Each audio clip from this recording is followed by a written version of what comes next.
아우 일하기 싫다. 용섭씨 또 딴짓해요? 1회 1! 아우 씨. 떡상하면 이 바닥 뜬다. 안녕하세요, 이스텝입니다. 오랜만에 재미있는 키보드를 하나 발견했습니다. 물론 펀딩으로 구입을 하긴 했지만 그 밑거는 아니고 킥스타터 맞나? 한참 전에 킥스타터에서 펀딩한 제품이 도착했습니다. 그렇기 때문에 오늘은 굉장히 독특한 키보드에 스크린이 탑재된 FICI-HP K2에 대해 살펴보려고 합니다. 이게 명칭이 어떻게 읽어야 될지 몰라서 찾아보니까 이게 그냥 이렇게 하나하나씩 읽더라고요. 그 제품이 뭐냐? 바로 요렇게 키보드 위에 스크린이 탑재된 요 녀석입니다. 제 채널의 구독자분들이라면 요것과 비슷한 뭔가 모르게 지금 머릿속에 떠오르시는 제품이 있을 거예요. 그것은 제가 예전에도 리뷰했던 에이수스의 제피러스 듀오, 젠북 듀오에서도 이처럼 노트북에 듀얼 스크린이 탑재된 제품이 있었습니다. 그래서 제가 그것을 쓸 때도 모니터만 떼고 출시하면 좀 좋았을 것 같은데 그게 이제 펀딩으로 이렇게 판매가 시작된 거예요. 얘 같은 경우 펀딩할 때 키보드 타입에 따라서 두 가지의 버전이 있었어요. 그러니까 일반 노트북의 가위식과 같은 K1 제품이 있었고 제가 펀딩한 기계식 키보드가 탑재된 K2 모델이 있었습니다. 저는 당연히 이 누르는 맛이 중요하기 때문에 K2로 구입을 했고요. 외관은 되게 독특하게 진짜 젠북 듀오나 제피러스 듀오에서 디스플레이만 뺀 그냥 합판의 느낌만 나고 있습니다. 한눈에 보면 기계식 키보드에 스크린을 붙여놓은 형태이기 때문에 뭔가 예쁘지 않고 좀 이제 디자인이 전체적으로 테키한 느낌? 옆쪽으로 봤을 때 좀 뚱뚱한 듯한 느낌이 들고 있습니다. 뭐 젠북 듀오나 제피러스 듀오보다는 훨씬 더 두껍죠. 근데 생각해보면 그러한 제품들은 여기에 메인보드나 이제 프로세서, 그러니까 일종의 PC가 내장되어 있는데 얘는 그렇게 PC가 없음에도 불구하고 꽤 두꺼운 두께를 갖고 있습니다. 뭐 생각해보면 가격 차이가 많이 나긴 하지만요. 그리고 이제 얘를 자세히 살펴보면 복합적으로 소재가 쓰였습니다. 그러니까 윗부분이나 프레임 같은 경우에는 알루미늄을 사용했고 바닥이나 버튼 등은 ABS나 PC 소재를 섞어서 사용했더라고요. 키캡의 경우 ABS 소재로 되어 있고 무게는 1.36kg으로 웬만한 노트북보다, 그러니까 울트라북보다는 살짝 더 무거운 무게를 갖고 있습니다. 그래서 한 손으로 들어보면 굉장히 묵직한 듯한 느낌이 들고 얘는 절대로 휴대할 수는 없고 그냥 집에서나 작업 공간에서 고정시켜 놓은 장소에서 써야 하는 키보드로 보였습니다. 절대 얘를 들고 다닐 수는 없어요. 그리고 또 단점은 역시 펀딩 제품이라 퀄리티 체크가 제대로 안 돼서인지 이렇게 이게 평평한 바닥에 두잖아요. 이게 카툭티도 아니고 평평하게 이제 수평이 유지가 되지 않았습니다. 그래서 뒤쪽에 고무 패드에 이상이 있나 봐도 얘도 뭐 크게 이상은 없는 것 같은데 아마 이 고무 패드 자체의 퀄리티 그 높낮이의 차이가 있는 것 같아요. 추가로 좀 이제 허접하다고 느껴진 게 이쪽에 빛을 비춰보면 키보드와 디스플레이 사이에 케이블이 이렇게 특히 이쪽에 있는 버튼부를 보면 좀 허접하다라는 느낌이 들더라고요. 눌러보잖아요. 지금 또 이제 마이너스 버튼만 달랑달랑 하고 있는데 여기 전원 버튼까지 같이 달랑달랑 하고 있는 모습 보이죠? 양산 제품은 아니다. 그러니까 딱 펀딩으로 처음 시작한 듯한 느낌이 나요. 그리고 받침대는 1단, 2단 두 단계로 조절할 수 있습니다. 얘는 쉽게 부러지지 않을 정도로 꽤 단단하게 만들어졌더라고요. 그리고 아까 말했던 버튼 옆에는 A타입 2.0 두 개가 있고 C타입 하나 이렇게 탑재가 되어 있습니다. 이러한 부분은 꽤 괜찮죠? 만약 간단히 USB 쓸 일이 있다면 속도가 좀 느리긴 하지만 여기서 바로 꽂아서 쓸 수 있는 그러한 제품입니다. 여기서도 만약 스피커와 마이크 입력이 있었다면 게임 하시는 분들에게도 더 좋을 것 같은데 그러한 부분은 살짝 아쉬움. 그리고 연결 방식에 대해서 이야기를 해보자면 생각보다 이 부분에서 진입 장벽이 좀 높다고 생각이 되었습니다. 왜냐면 USB Type-C를 지원하는 PC에서는 여기 있는 C타입의 케이블을 연결하고 노트북이나 PC에도 C타입을 연결하면 한 방에 쓸 수 있지만 지금 여기 보면 이러한 케이블도 줬거든요. 진짜 특이하게 생겼어요. 보통 데스크탑 같은 경우에는 그래픽카드가 따로 있다 보니까 그래픽카드에 HDMI를 따로 연결하고 PC에 또 USB 두 개를 연결해야 하는 좀 많이 번거로운 형태로 연결을 해야 했습니다. 노트북에서는 그냥 깔끔히 C타입만 연결하면 끝나는데 데스크탑에서는 조금 귀찮다랄까? 물론 여기서도 디스플레이를 포기한다면 뭐 굳이 HDMI를 연결하지 않고 C타입만 연결해도 키보드는 쓸 수 있어요. 대신 좋은 점도 있습니다. 얘 같은 경우 OS를 크게 가리지 않았습니다. 예를 들어 윈도우, 맥 OS, 심지어 안드로이드에서도 연결해서 사용할 수 있더라고요. 게다가 별도 프로그램이나 앱을 설치할 필요 없이 그냥 바로 연결 가능한 플러그 앤 플레이 방식으로 사용할 수 있다는 점도 굉장히 큰 장점이었죠. 예를 들어 만약 안드로이드에서 연결했을 때 어떻게 뜨냐? 여기서 핸드폰에 연결을 하면 자 지금 이 뭐라고 읽어야 되지? 바로 이제 세로 화면으로 미러링이 되고 있습니다. 하지만 얘가 지금 이렇게 작게 나오기 때문에 보기는 조금 어렵긴 하죠. 하지만 여기서도 재밌는 점, 갤럭시의 장점인 덱스 모드를 실행하잖아요. 그럼 얘를 보조 모니터처럼 삼성 덱스를 사용할 수 있습니다. 대신 얘 같은 경우 그냥 일반적인 사이즈가 아니라 가로로 좀 긴 이런 화면을 갖고 있다 보니까 완전 풀 사이즈로 차진 않죠. 하지만 뭐 터치 스크린도 정상적으로 모두 작동을 하고 있고, 여기서도 뭐 인터넷, 갤러리, 설정 이러한 것들을 모두 할 수 있었습니다. 근데 실제로 사용하기에는 이 스크린 자체가 작다 보니까 어느 정도 한계가 있다랄까. 그렇기 때문에 사실 안드로이드에서 이렇게 쓰실 분들이 있을까 싶기는 해요. 뭐 가독성이 좋지도 않고 폰 충전이 동시에 되는 것도 아니고 오히려 핸드폰에 있는 배터리를 빼서 쓰다 보니까 안드로이드에서의 사용은 별로다. 그리고 맥 OS에서도 C타입만 연결하면 별도의 세팅 없이 사용이 가능했습니다. 근데 맥 OS에서는 약간 이제 터치 스크린이 조금 이상한 점은 있더라고요. 예를 들어 키보드에서 터치를 하게 되면 그냥 스크린에 있는 영역에서 터치가 되기 때문에 뭔가 트랙패드 같으면서도 아닌 듯한 이상한 느낌이 들었고, 그렇기 때문에 맥 OS에서 사용할 때는 여기 옆에 마우스를 두고 사용해야 되지 얘를 메인으로 좀 사용하기에는 어려워 보였습니다. 그래서 실제로 제가 사용했을 때 그나마 가장 유용한 OS는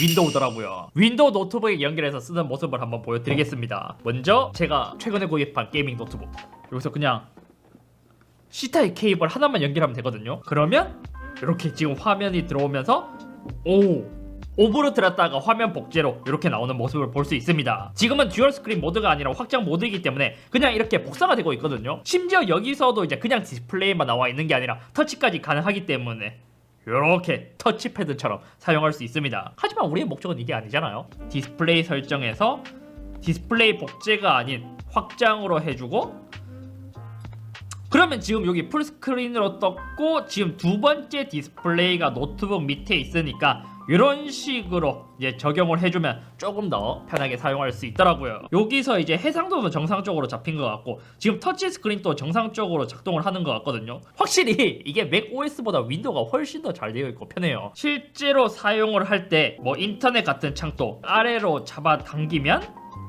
이렇게 창이 내려오게 되고 더 유용하게 사용할 수 있습니다. 그리고 이 디스플레이에 대해 조금 더 자세히 이야기를 해볼게요. 얘 같은 경우 IPS의 Full HD급이지만 세로 길이는 좀 짧은 해상도를 갖고 있습니다. 활용도에 있어서는 꽤 많이 좋은 편이었어요. 그러니까 완전 큰 두 개의 듀얼 모니터는 아니지만 서브 모니터에 잘 어울린다랄까요. 예를 들어 영상 편집을 한다면 타임라인만 위에 올려둔다든지, 예전에 소개한 파워토이즈 같은 앱으로 뭐 왼쪽에는 인터넷, 중간에는 다른 창, 오른쪽에는 카톡 이런 식으로 놓고 활용하기에도 되게 좋았습니다. 특히 저는 게임을 하면서 좋았던 게 롤 같은 경우에는 풀스크린으로 게임을 하잖아요. 이럴 때 딱 여기서 롤을 하면서 왼쪽에는 아이템 정보, 뭐 카톡, 디스코드 이런 식으로 띄워놓으면 게임할 때는 조금 아쉬운 점이라면 아무래도 얘가 비슷한 제품이 에이수스 제품이다 보니까 비교할 수밖에 없는데, 에이수스는 그래도 여기서 이제 창을 분할하거나 아니면 여러가지 앱들을 좀 쉽게 사용할 수 있도록 만들어놨는데 얘는 그냥 진짜 모니터 하나만 붙여놓은 느낌이라서 이런 소프트웨어적인 지원에서는 좀 아쉽더라고요. 그리고 특히 에이수스에서 젠북 듀오가 나오고 2세대에서는 제피러스 듀오가 나오는 등 거기서도 나타나는 이 제품의 불편함, 그냥 이렇게 키보드를 쳤을 때 사람의 눈높이에 맞게 이 각도가 살짝 더 올라오면 더 보기 편한데 얘는 거의 누워있으면서 살짝 각도가 위로 올라와 있다 보니까 각도에 대한 좀 아쉬움이 있었습니다. 그리고 이제 얘 같은 경우 일반적으로 뭐 전문가용 모니터가 아니다 보니까 색 재현율이 그러니까 색 정확도가 좋지는 않더라고요. 말 그대로 보조 모니터 정도로만 활용 가능한 정도였거든요. 만약 얘로 전문적인 작업, 그러니까 정확한 색을 표현하는 것을 원한다면 이제 아쉬울 수 있다는 것이죠. 얘도 물론 전원 버튼을 살짝 누르면 모니터 설정, 그 일반 모니터 설정하는 것과 비슷하게 세팅을 해줄 수 있는데 여기서 세팅을 아무리 해주더라도 이게 뭐 정확하게 색을 잡기에는 조금 어려움이 있었어요. 또 한 가지 단점이 있었습니다. 조금 단점이라면 이렇게 지금 터치를 이제 하다시피 완전 즉각적인 느낌보다는 딜레이가 약간 있는 듯한 느낌이더라고요. 그리고 다음은 키보드에 대해 이야기를 해보도록 하죠. 얘 같은 경우 제가 앞서 말했다시피 K1은 노트북에 들어간 가위식, K2는 기계식 키보드를 탑재한 제품입니다. 스위치는 게이트론을 사용하고 있고 청축, 갈축, 적축이 나와 있는데 저는 청축으로 구입을 했습니다. 왜냐? 에이수스에서 이것을 경험해보니까 게임할 때 진짜 좋더라고요. 그렇기 때문에 게임할 때 쓰려고 청축으로 구입을 했고, 키에 대한 배열은 좀 변태 사이즈라고 볼 수 있는 71키 구성으로 되어 있습니다. 그리고 실제로 사용해보면 디스플레이가 들어가서인지 키보드의 높이가 좀 있는 편이에요. 그래서 얘를 구입했을 때 같이 들어있던 구성품 중 하나가 뭐냐? 요러한 이제 손목 받침대가 있었거든요. 그래서 이렇게 올려두고 써야 타건을 했을 때 불편함 없이 편안하게 사용할 수 있었습니다. 그리고 또 재미있었던 게 뭐냐면 키보드 덕질을 하시는 분들을 위해서인지 이런 키캡 리무버도 함께 줬었거든요. 아래쪽에는 키캡 리무버 그리고 위쪽에는 스위치 리무버가 있습니다. 만약에 키캡 같은 경우에는 뭐 쉽게 분리를 할 수 있죠. 여기서도 이제 스위치 끝쪽에 살짝 누르면 오! 스위치를 내가 원하는 대로 커스텀을 해줄 수도 있었습니다. 예를 들어 우리 스위치 몇 개 있을 텐데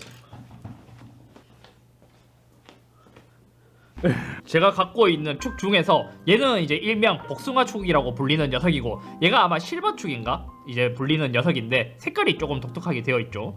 이렇게 넣어서 나머지는 게이트론 청축으로 되어 있지만 내가 원하는 축만 오! 이렇게 좀 독특하게 구성하니까 괜찮은데요? 봐요. 청축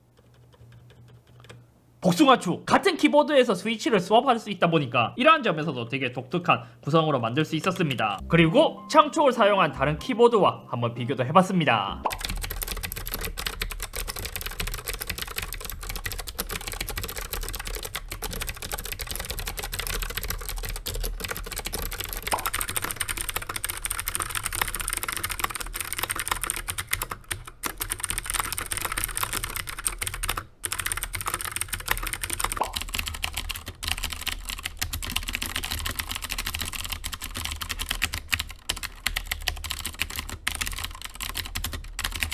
사실 키감에 있어서는 요즘 키보드들은 다 웬만하면 잘 만들기 때문에 느낌 자체는 굉장히 좋습니다. 하지만 이제 키캡의 재질이 ABS라서인지 느낌이 막 그렇게 막 엄청 좋다라는 느낌이 들진 않았고 전체적인 길이 그리고 여기 받침대가 견고하지 않다 보니까 통울림이 좀 크게 느껴지는 게 단점이었습니다.